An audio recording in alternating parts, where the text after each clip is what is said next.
glute. All right, and now we're going to put down our swords and sword-like objects, and we're going to do some stretches. So first thing we're going to do is these. So 1, 2, 3, 4, 5, 6, 7, 8. 1, 2, 3, 4, 5, 6, 7, 8.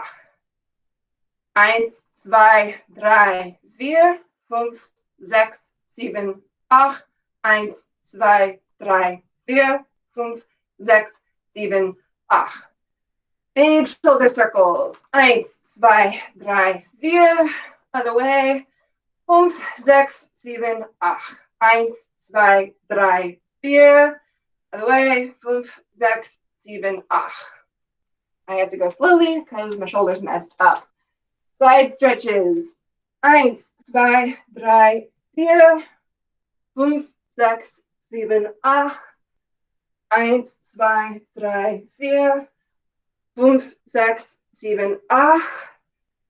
We're going to do back and then toes. So 1, 2, 3, 4. 5, 6, 7, 8. 1, 2, 3, 4. 5, 6, 7, 8. All right. Whole body circles. So starting from the floor. 1, 2, 3, 4. 5, 6, 7, 8. 1, 2, 3, 4. 5, 6, 7, 8. All right. We're going to do the kendo arm swings that I can never remember. 1, 2, 3, 4. 5, 6, 7, 8. 1, 2, 3, 4. 5, 6, 7, 8. Something like that. Jumping jacks. When you guys are ready. All right. 1, 2, 3, 4. 5, 6, 7, 8. 1, 2, 3, 4. 5, 6, 7, 8. Sumo position. And then toe touch. So 1, 2, 3, 4. 5, 6, 7, 8. 1, 2, 3, 4. 5, 6, 7, 8. Okay. We're going to face one side. Turn your toe facing the direction that your body is facing. You're going to reach down and try and touch that toe. 1, 2, 3, 4. 5, 6, 7, 8. Other side. 1, 2, 3, 4. 5, 6, 7, 8. We're going to do that one more time. 1, 2, 3, 4. 5, 6, 7, 8. Good. Okay. Side lunges. 1, 2, 3, 4. Other side. 5, 6, 7, 8. 1, 2, 3, 4. 5, 6, 7, 8. Little circles with the knees. 1, 2, 3, 4. 5, 6, 7, 8. Other way. 1, 2, 3, 4. 5, 6, 7, 8. Okay. You're going to do the same sideways position, but this time you're going to try and get a stretch out of your calves. And we're going to do wrist stretches at the same time. 1, 2, 3, 4. 5, 6, 7, 8. Other side, other hand. 1, 2, 3, 4. 5, 6, 7, 8. Okay. I think that's it for warm-ups. Everybody shake it out for a second.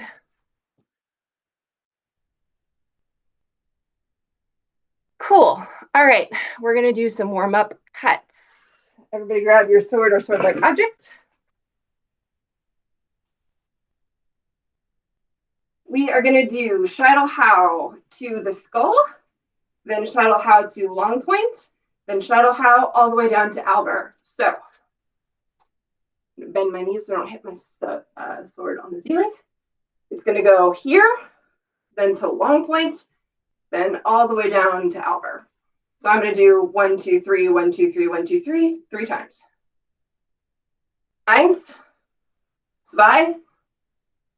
3, 1, 2, 3, 1, 2, 3. One more time. 1, 2, 3. And my roommates will hopefully forgive me for shouting 1, 2, 3 in German. All right, we're going to now do Overhau from the right. You can either start over the head or over the right shoulder. If you have the space to take a step, take a step. If you don't have the space to take a step, don't take a step. Don't hurt your furniture or cats. Ready? 1, 2, 3, 4, 5, 6, 7, 8, 9, 10. Remember to breathe. Other side from the left, either over the head or you can start on the left. 1, 2, 3, 4, 5, 6, 7, 8, 9, 10. All right. Good. We're going to do left overhau, switch, right unterhau. All right. So I'm just going to count 1 and 1. But in your own time, just try and make it smooth. Make sure you finish the cuts. 1 und 2 und 3 und 4 und 5 und 6 und 7 und 8 und 9 und 10 und other side. We're going to do right overhau, left unterhau, no step. 1 und 2 und 3 und 4 und 5 und 6 und 7 und 8 und 9 und 10 und. All right. We are going to do Mittelhau, starting from the left side. And you're going to do 1 and then und coming back the other way. 1 und 2 und 3 und 4 und 5 und switch sides. 1 und 2 und 3 und 4 und 5 und. Those were terrible for me. I don't know how you guys are doing. We're going to do overhau from ox. So starting on the right, going to ox. And we're going to, if you have room to take a step, take it. You can either rotate around your hands or you can rotate around the cutting portion of your blade. We'll make it a smaller cut, up to you. Ready? 1,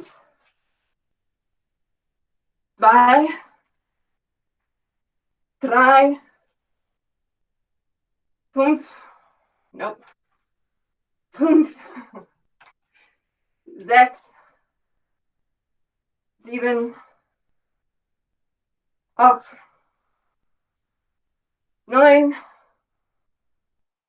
10. Other side. Oh no, we're going to do it from Flug. Sorry.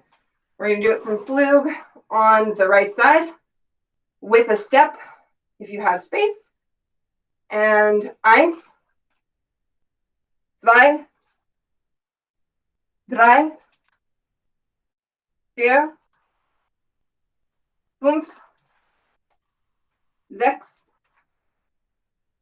sieben, acht, neun, 10. Okay, from Aux on the left. Eins, zwei, drei, vier, fünf, sechs, sieben, acht, neun, 10. All right, from Flug on the left, Oberhow with a step. Ready, and eins, zwei, drei, vier, fünf, sechs, sieben, acht, neun, 10. All right, great. We're going to thrust from long point to the throat. Eins, zwei, drei, vier, fünf, sechs, sieben, acht, neun, 10. Okay, we're going to do thrust from, let's see, Flug to Aux on the right. Eins, zwei, drei, vier, fünf, sechs, sieben, acht, neun, 10. We're going to go from Flug on the right to Aux on the left. Ready? Eins, zwei,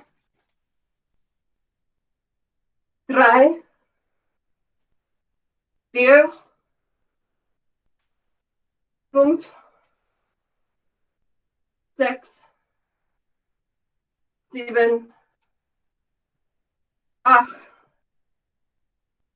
neun, 10. All right. Left side, left Flug to left Aux. Eins, zwei, drei, vier, fünf, sechs, sieben, acht, neun, 10. Okay. Last but not least, Flug on the left, to Aux on the right. Eins, zwei, drei, vier, fünf, sechs, sieben, acht, neun, 10. All right, everybody, that's it for warm-up cups. Shake it out, get water. We're going to come back in a minute to 2 minutes.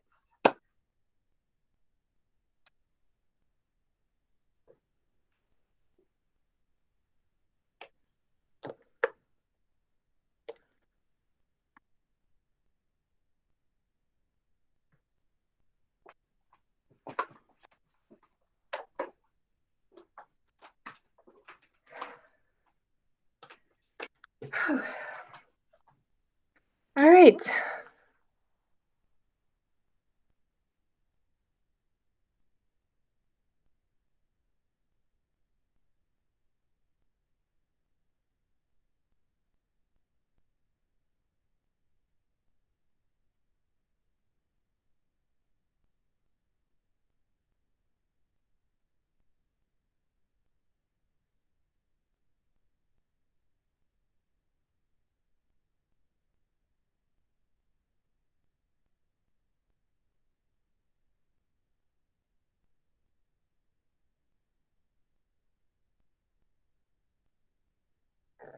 Okay, it looks like people are back.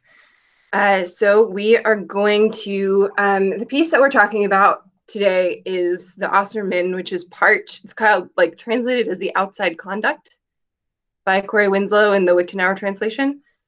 But it's part of the Nachreisen techniques. But before we do any of that stuff, it calls for Zwerchau and it calls for Dupleren.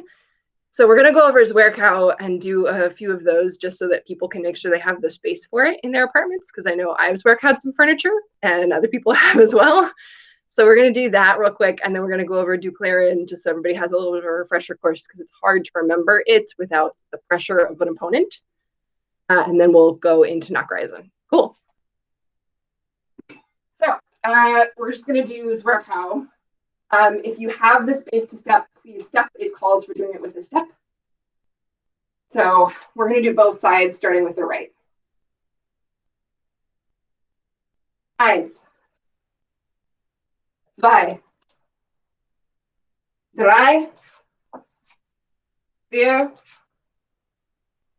4, 5, 6, 7, 8, 9, 10.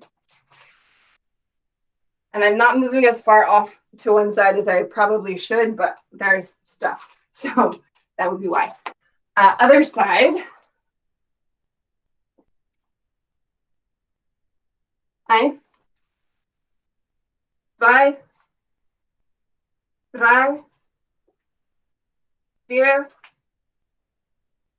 4, 5, 6, 7, 8, 9, 10. Cool. No one killed any furniture or small children or, okay, great. We're going to do Dupleren. So we were just going over Zornhau on Friday, and that's one of the plays that comes out of the Zornhau. And as far as I am aware, the context for Dupleren is when you're fairly close to the other person, not grappling close, but closer than you would use like a tag hit or a laming technique. You're a little bit closer. And it's in the Zornhau, the idea is you've bound with the other person. They've got some pressure on your blade, fairly close to the strong. So you're going to use the pressure on the strong, and they're pushing you off to one side, and you're going to let them do that with the strong while coming around with the weak and the cutting portion to snap that into the side of their head, neck, jaw, somewhere in here. So the idea is once you've got a bind, you're using that pressure, letting them manipulate your sword. For me, I think it usually comes up a little bit as you're doing it in order to come around. So you're letting them direct the strong of your sword in one direction to get that snap in the other direction. Anybody got any questions? Okay, cool. Now we're going to go to the Nachreisen. So the piece that I wanted to teach came up because this was a piece, was one of the techniques that you could choose to learn for long point, I believe, in one of the years. And I loved the piece so much because it does two things. One, it's fighting from the Nach. It's for the idea of people who either are not as aggressive or have lost the offensive. Here are some techniques that you can use. The other thing is it's just a beautiful sequence that makes a lot of sense to me for a couple of reasons that we'll go over. So I'm going to read the gloss introduction to the Nachreisen.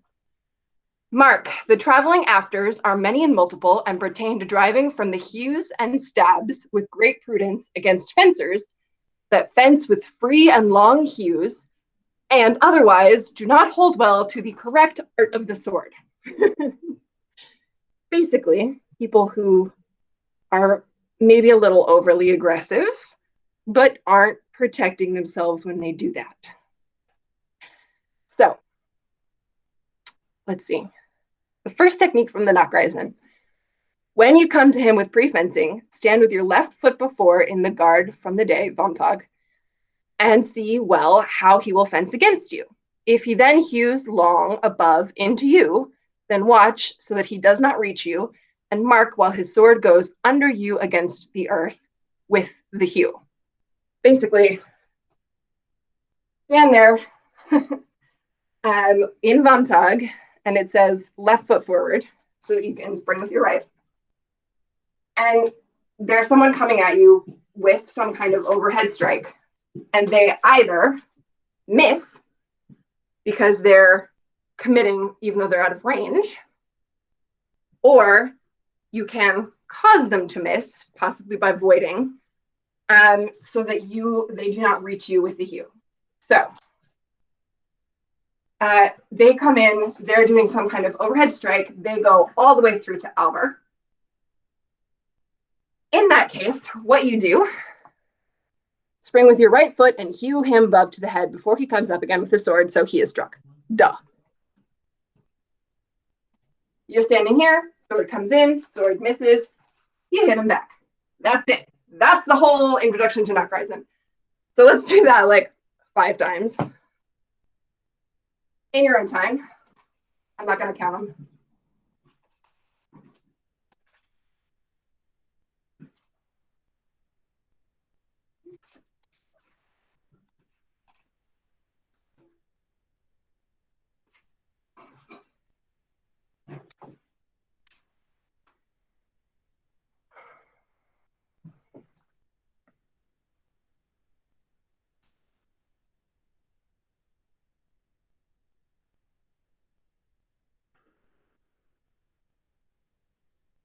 I'm putting the, let's see if I can.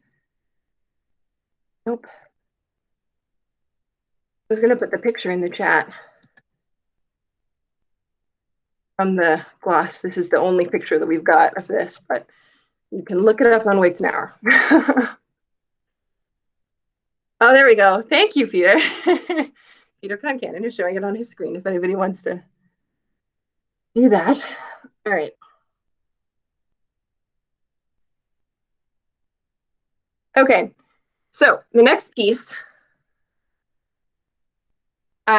is mark when he forehews you and you travel after, basically what we just did, and hew to the opening. If he then drives up quickly with his sword and comes below you on your sword, then remain strong thereon, right? Basically what's happening is he's coming in, misses, you're coming in, and then he or she realizes that you're coming up and comes up with some kind of block and comes up to meet your sword. And it says, remain strong thereon. I don't think that that's enough. Not that I think that it should be, I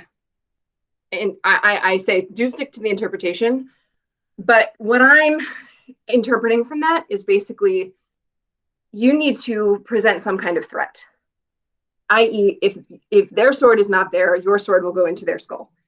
Furthermore, you need to provoke an action, i.e., them heaving up with their sword to get you out of the way.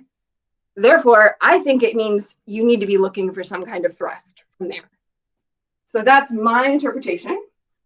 But basically, if you have come down and they have come up, you should be able to just drop your tip and stab them in the face, right? That should be the next order of business. That is the easiest thing to do from there. If their sword is here, your sword is right above them, because theoretically you are in range to hit them, you should be able to stab them from there. So I think remain strong thereon is basically a way of saying provoke an action. And if that just means you're a brute and you can come down and force their sword down so you can stab them in the face, great. Most of us aren't. So I think that means coming around for some kind of thrust. Katie, could I add a quick note to what you're just talking about? When it says remain strong thereon, I've always taken that to mean, and this goes back to when you bind with someone, if you're strong, just keep going. If you find that you are still strong in the bind after they've come up into your sword, well, then they're weak and you just blast right through it. And like you said, basically stab them in the face, but you don't need to whine to do it. Right. And my thought also is like, yes, if you can get through that, if you've got mechanical advantage and can force them down, great. Exactly. If you can't, keep going. Try to stab them somehow, because what you want to do is you want to provoke the next action. And the next action is to heave up to get you out of the way. So they're coming, they've got some kind of block here, right? Either in cron or here, and they're coming up here. It says when, let's see, let me actually read the text. If he then heaves fast upwards with the sword, then spring with your left foot behind his right and strike him with the thwart, Zwarkau, or otherwise to his head on his right side. That's the next piece. Basically, he's coming up, getting your sword out of the way. Great. You just take a step to the left, spring out to the left, and Zwarkau. So let's do that piece in motion. So we're going to do avoid, Oberhau, remain strong on the sword, or thrust, if that's what you can do, and then come around with this Zwarkau to the left.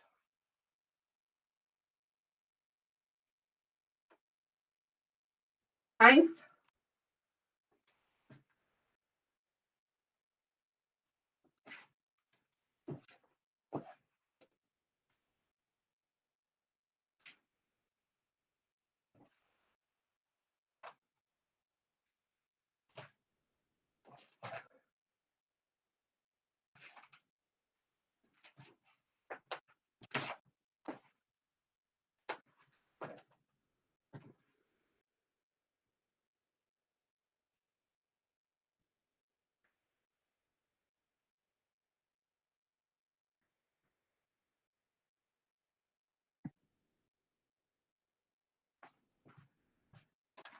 The other thing he says is it doesn't have to be Zwarkau.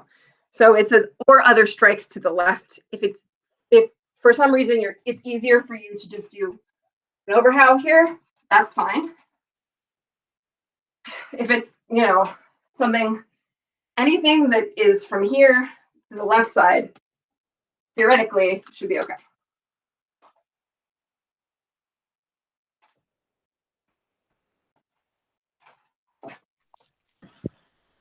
I think if the parry comes in hilt above point, in an ox type parry, then Cow is your best option. Because if you tried any other strike, they just track into it and parry again.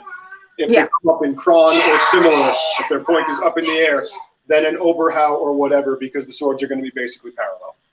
Yeah, very good point. Yeah, so it depends what you choose on where your opponent's sword is.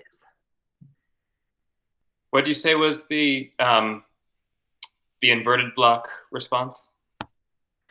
Some kind of hanging, basically. And what's correct to respond to that? That would be Zwerchau. Okay. Because it'll catch. You can either do that or you'll miss it entirely. If you're doing Kron, then Kron is easy to get in the way of a Zwerchau, whereas Oberhau it might be a little bit harder. I have a question. Yeah. So try both Oberhau and Zwerchau a couple of times. I have a question. No words? No. Ashante, you're really, really quiet. Oh, trying again. Can you hear me now? Yes. Okay. When it says remain strong on the sword, do you think that means to remain with your strong upon theirs, like they're striking to you to try to strike to your weak, and you should maintain your strong on their weak? Does that sound right? I don't necessarily interpret it that way, although I think it could be that, but I think it means more when they're talking about like being hard or soft in the bind. Being hard in the bind, basically forcing them to apply some kind of strength to get you out of the way, and not letting them manipulate your sword, is my interpretation there. I think there's also an element of specifically don't be weak and try to disengage or anything else. Stay in the bind and force them, because you have the advantageous position with the overbind. Basically, by definition, they're coming up under your sword. Katie, never mind. You do this. You're doing a great job. I'll shut up. That's good. Thanks, Peter. But yeah, to remain in the bind, and also I think it specifically means like don't give up on your position and be hard in the bind, because you have an advantageous position until they actually make a very strong move to get you out of the way, in which case they're directing their force away from you, which gives you another opening to move from the knock to the vor. Cool. So then the next piece of that is here. If for some reason they have managed to get in the way somehow, some kind of parry here, probably either this if they were already doing hang-in, or this if they've managed to sort of come around with some kind of cron or parry this way. So either they're going to be here or they're going to be here. Either way, you've done some kind of cut to the left and it hasn't worked. Theoretically, their sword is going to be here. So what they want you to do, you're in fairly close measure at this point because you are already in measure to reach them for this overhang. You've then come further into measure because you're stepping out to the left and coming around. You're very close to them. So coming with another Zwerchau is not the right answer, both because of the measure and because I believe that Zwerchau works best as a technique in the vor, whereas Dupleren works well as a technique in the knock. You're responding to pressure. So they're going to be here. They're going to be parrying you out of the way. You're going to use that pressure to Dupleren around to the right side on the inside to their jaw, throat, shoulder, somewhere in here. So you're taking that pressure, allowing it to be manipulated to come around with a Dupleren. It's not disengaging. So your swords will be engaged with their sword the whole time. Disengaging would make it a Zwerchau. Instead, you're getting a little bit of greater safety by keeping that bind. You know where their sword is, and you're allowing that pressure to move your sword around and snap it to the other side of their head. So let's do that, just moving from here to here a few times, and then we'll do the sequence all together.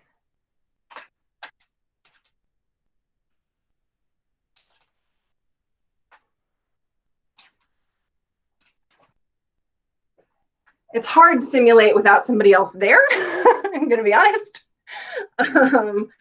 But I don't know, Kat and Josh, do you have the ability to demonstrate this?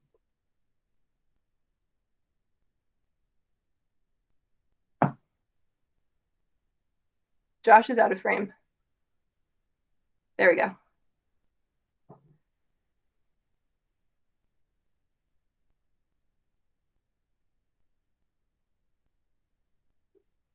Great.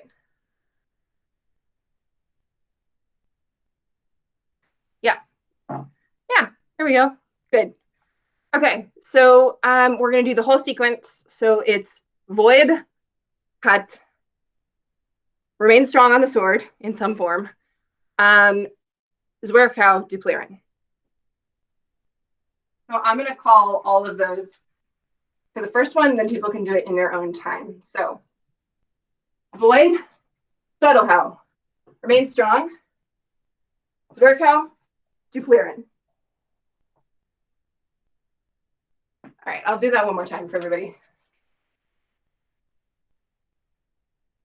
Void, Shuttlehau, remain strong, Zwerchau, Dupleren. I think Dupleren works best if you're also stepping in with your right foot, but not off to the side. You're stepping kind of even closer in to get that inside their guard, is my interpretation. Other people do it different ways. So with other people, it's easier to find out what mechanics work for you. It also depends on how far out of measure you are and how tall your opponent is. So take that with a grain of salt. Okay, do this in your own time.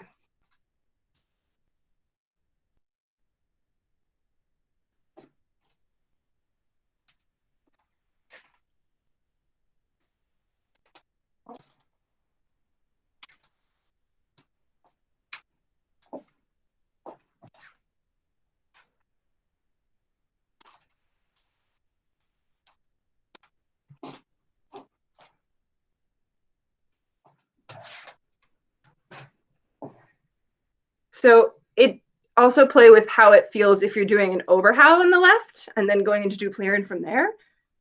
It's also, again, I've played with it a little bit and it's hard to tell if you're doing it right from there without another person and some pressure, but I think it should work the same way. Or similarly anyway.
All right. Oh, keep going. Sorry, didn't mean to interrupt people.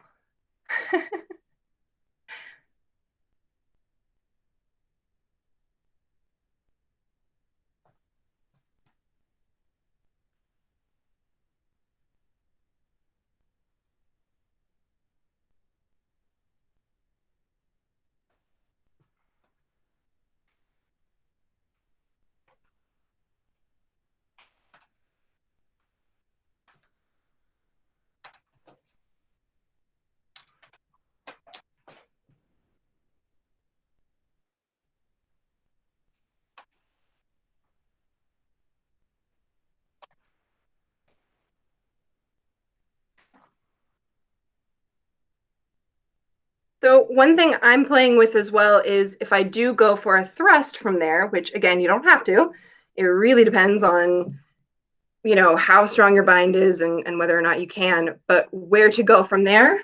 So my best bet from there, if I can't power through and get them to respond that way, is dropping the tip here and then coming around with an overhowl here. Something that's a little bit more like a schnappen, honestly. And then doing duplaren from there.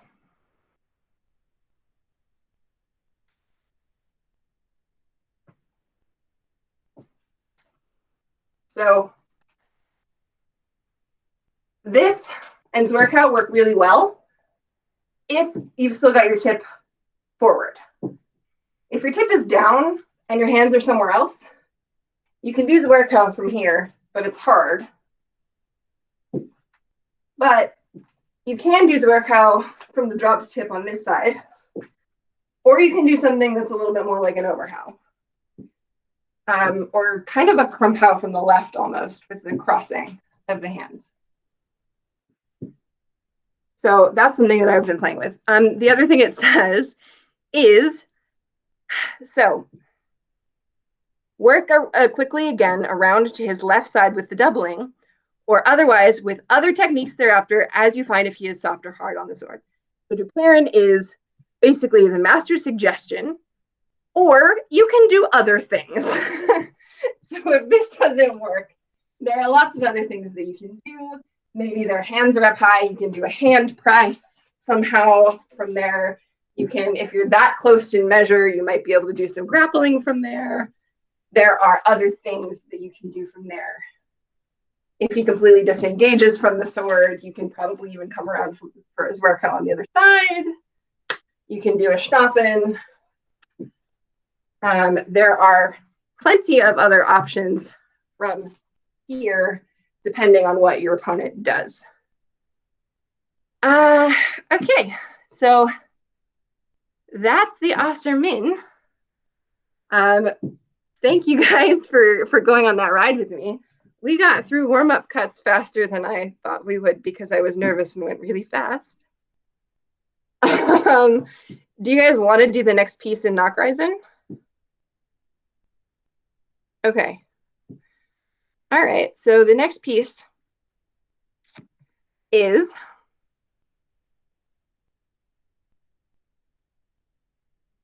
Aussere Mynn. There we go. What? Before we move on, what page is Aussere Mynn on? I'm not looking at pages. I'm looking at the Wichtenauer Corey Winslow translation. Oh, okay. But there's a whole section on Nachreisen. If you're looking at the concordance book, it's 145, 144 to 145, and the numbering on the sheet of paper in Danzig is 110. 144 to 145.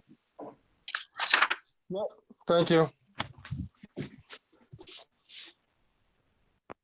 Okay, so the next piece of Nachreisen is from the underhewing or from the slashing, which is fun. It's basically Ostrecken. So lie against him in the guard that is called the Fool. If he then falls with his sword on yours before you come up, then remain thus with your sword below on his and heave upwards. If he then winds on the sword with the point into your face or breast, then do not let him off from the sword and follow him thereafter and work in with the point to the nearest opening. Or if he strikes around from the sword, then follow him or travel after with the point as before. Basically, my interpretation is this is an entrance into noble war. But it's basically this. So you're going to be in Albert. Your opponent is going to come down specifically on your sword. Instead of pulling your sword out from under his, you are going to heave upwards. If he then winds on the sword with the point into your face or breast, so basically you're coming up and he's going okay, I still have the overbind. I'm going to wind and thrust. Then do not let him off of the sword, keep the bind, and follow him thereafter and work in with the point to the nearest opening. So basically, he's going to come up and try and wind, and instead, you're going to wind and try and get into the nearest opening that you can find. This means that you can get an entrance into the Noble War. It also means that you can basically just, if you're coming up, heaving upward, and heaving upward doesn't mean this, as far as I'm aware. When they say heaving upward in Krumpau, what I think it means is actually coming up to Ox. So you're coming up and just trying to get into the strong position mechanically. So you're coming up and getting him off. And then you can go into Noble War. You can just, all of the different thrusting variations from there. Or if he strikes around from the sword, then follow him or travel after with the point as before, i.e. go back to the previous one and do what you just did.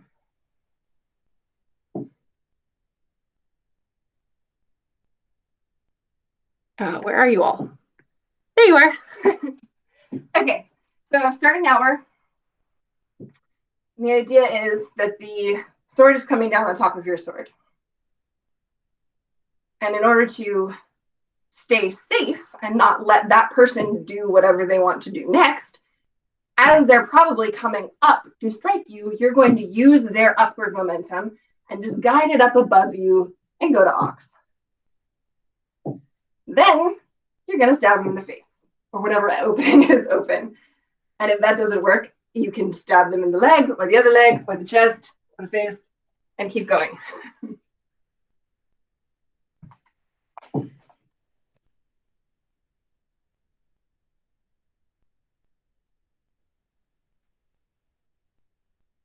But like the Krumpau play in the Krumpau entrance into the Noble War, the Krumpau entrance into the Noble War is there's a Krumpau there. And then as they try and come up to do a strike, you're using that upward momentum and just guiding it up above you. Or off to the side, depending.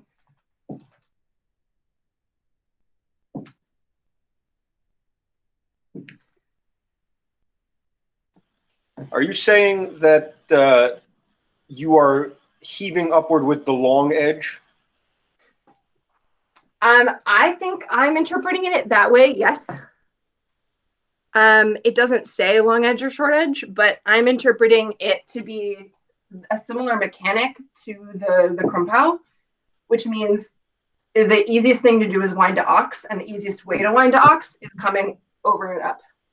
So the long edge. I have one quibble with that. Can you see where it is? Katie? Katie? Yeah. Oh, can you see me? Yes. Okay. So I'm in Aussere, let's say, or he's just crumped my blade down to the ground, however we got to this spot. If I turn to my long edge while he has an overbind, I'm basically collapsing myself in automatically. Mm-hmm. Which is why I don't think, I think eventually you get there, but I think heaving up is very much a short edge, off striking kind of thing. Okay. Because you're in an, oh my God, I have to do this now spot. It's a no shit parry. He's going to slap me in the face with his sword or stab me or something if I don't immediately get this back up here. And then as I lift it up, I give him the opportunity to wind out into Ox or whatever he does. And from there, I guess I can counter one and you get into Edelkrieg like you said. Okay. Yeah, I mean, I think that totally works as well. That's a good point in that if they still are pushing down on your sword, this could collapse you. So heaving upwards, and I think there is a note to Aussere in the text actually. So that is a good point. I think the key mechanic for me is once they're down here, they're going to come up because they don't have anything down here. So using that lift and pressure and not necessarily having to force your way up from there. But I think there is a very good point that you also don't want to collapse. And if you do this too early, while they're still pushing down on your sword, easy to collapse. So definitely heaving upward. I don't know most of you guys, but so I think Katie's point is really well taken. That you can't do it too early, but you do have to do it. You have to eventually go to ox, open hands ox, essentially. Because if you don't, you're never going to regain mechanical advantage. So to me, is it possible? Do you think, Katie, that maybe coming up, you need to try to pass through long points, and then once you've done that, maybe transition? Because now you're in a more advantageous position mechanically. I mean, I think it really depends on where your opponent's sword is in yeah, and relation to yours. Accounting for, I'm thinking in terms of like equal-sized fencers at. Yeah, well, and it also depends on what they're doing next. If they're coming up for a thrust, it's going to be a little bit of a different position than coming up for like just lifting off to come back down in a cut, right? Mm-hmm. So I think probably making sure that they're out of the way with an Aussere sort of heaving upward first is important. But as soon as you can get that advantage to come in, I think that's the point is just to switch as soon as you can to seize sort of mechanical control. Well, yes, I agree with that. But I think the point of the heaving upwards, basically your short edge against their long edge, is to make them think, aha, I can wind here and I'll have advantage. And as long as it's part of the chess match essentially. So as you come up, they start to wind, you start to wind, and then the stabby happens. Yeah, perfect. Yeah. There's also a in the winding section of winding from flug to ox, they suggest you wind with the back edge from flug to ox. Not in all winds, like I was previously talking about, but they do say when you're winding from flug to ox, wind with the back edge, meet their sword with the back edge. Yeah. So I think that So this you've is, got, yeah. you're not collapsing too early. So come up. Yes. And I think that this is an introduction to hanging, like hanging and winding, because the idea of getting the overbind and then doing the winding action. Like, so Peter said, you don't collapse your form. So it seems like this is sort of training you to do the hanging later on. Yeah. Well, I don't know if this is training you to do the hanging. Maybe the flug to ox bit is. But I think this is sort of a way to get mechanical advantage back when you have lost it. Again, this is a Knock-Reisen technique. So the idea is someone has done something to you and you need to respond in a way that gets you back to the vor. So, all right, I think that's it for Knock-Reisen techniques. Please go ahead and if you want to keep practicing this, do so. Please look it up on Wichtenauer. That would be awesome. It's pseudo Peter von Danzig, and then you can search the text for Knock-Reisen, and that whole section comes up. Sign up for Friday's class. It's going to be more longsword with Peter, which is awesome. And yeah, thank you guys for class. We're going to salute out.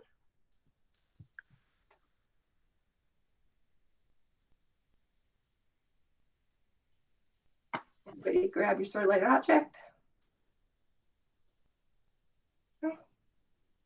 Thank you for class.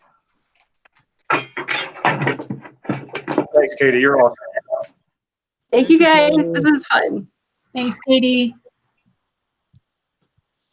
Thank you. Thank you.